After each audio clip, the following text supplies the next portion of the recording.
Ya, terima kasih.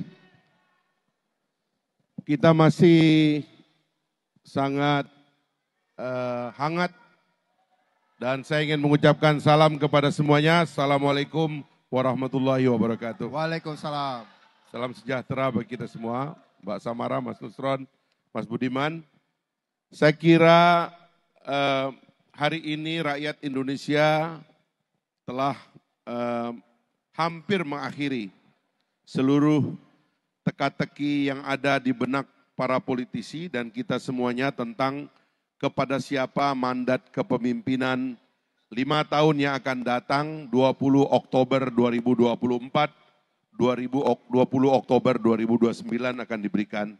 Dan insya Allah ini sudah hampir pasti jatuh kepada calon yang kita dukung, pasangan nomor 2,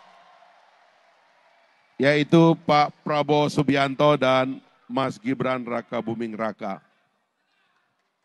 Keharuan kita yang paling penting adalah karena kita tentu adalah bagian dari mereka yang mendukung pasangan 02.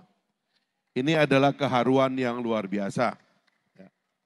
Bagi saya mungkin berbeda dengan Mas Nusron dan Bang Budiman karena saya ini 2 kali sebelumnya mendukung Pak Prabowo dan kalah. Ya. Sementara Mas Budiman dan Mas Nusron Dan Mbak Samara. 3 kali mendukung yang menang. Luar biasa ini. Tepuk tangan kepada 2 teman-teman. Dan karena itulah 3 orang ini sebenarnya guru saya dalam politik. Ya kan? Karena saya baru menang sekali, mereka udah menang 3 kali, kira-kira begitu. Yang kedua saya kira kita belajar tentang niat baik daripada tokoh-tokoh besar. Mustahil peristiwa hari ini ada dan angkanya begitu menakjubkan kalau pada hati 2 orang tokoh bangsa yang 2 kali bertarung pada 2014 dan 2019, yaitu Pak Jokowi dan Pak Prabowo, tidak ada niat besar untuk menyatukan bangsa ini. Dalam satu transisi geopolitik yang sering disebut oleh Mas Budiman, di mana Indonesia memerlukan situasi baru bahwa kita harus bersatu. Selamat datang kepada Gus Miftah.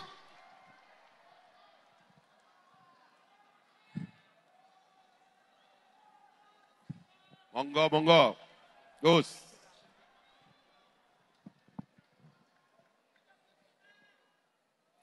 Baik, saya lanjutkan. Terima kasih. Jadi niat baik dari 2 tokoh besar inilah yang bisa kemudian menyatukan kita. Saya, Mas Budiman, Mas Nusron, Mbak Samara yang sebelumnya berada pada kubu yang berbeda, kita disatukan oleh persatuan Pak Prabowo dan Pak Jokowi.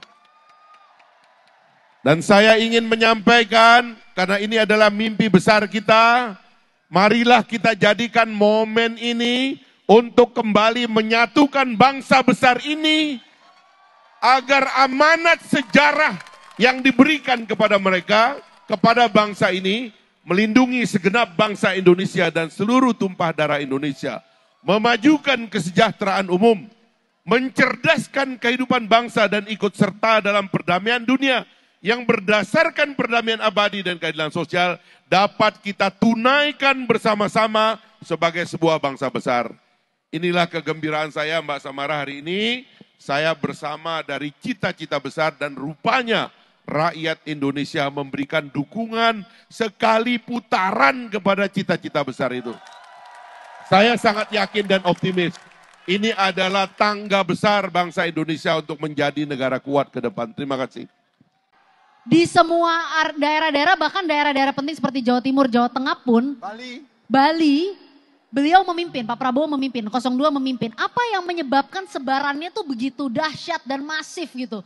Bahkan ketika banyak orang bilang, oh ini nggak mungkin menang di area ini, nggak mungkin menang di area itu. Ternyata ini kita sendiri mungkin, saya sendiri at least ya mungkin nggak mewakili, sebagai pendukung kaget dengan betapa masifnya sebaran dan kemenangan Prabowo Gibran di daerah-daerah yang kita anggap pun seri. Gimana Mas Budiman ngelihat ini? Terima kasih pertanyaan Samara. Hal yang sama tadi juga disampaikan wartawan Bloomberg, wawancara saya tadi. Apakah Anda kaget dengan hasil cepat dan tebal ini? Saya bilang begini. Tapi itu off air yang gak dimuat ya. Saya bilang sebuah kemenangan besar, itu sahamnya bukan cuma karena kita punya kawan yang hebat, tapi kita juga punya lawan yang hebat. Maksudnya gimana? Maksudnya begini, ada dua kawan yang hebat, tokoh kita yang hebat namanya Pak Jokowi dan Pak Prabowo. Itu menyumbang kemenangan tebal. Terus bagaimana menjelaskan kemenangan yang ada diraih di Jawa Tengah dan Bali? Itu karena kita punya lawan yang hebat. Maksudnya lawan yang hebat, begini. Orang hebat itu benarnya berdampak besar. Salahnya pun berdampak besar. Kita punya lawan yang hebat yang punya kesalahan berdampak besar. Sehingga kita meraih kemenangan di basis lawan-lawan yang hebat itu. Karena kesalahannya berdampak besar. Karena memang orang besar. Orang kecil kesalahannya nggak berdampak.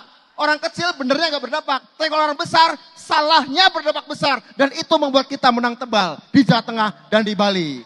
Ya. Gimana Bang Fahri? Apakah betul? Tapi ini pertanyaannya gini, tadi Mas Budiman bilang soal kawan dan lawan gitu. Tapi lawan dalam kompetisi ya? Iya tahu dong, kan bukan musuh tapi lawan. Itu ada dua perbedaan dari dua definisi kata.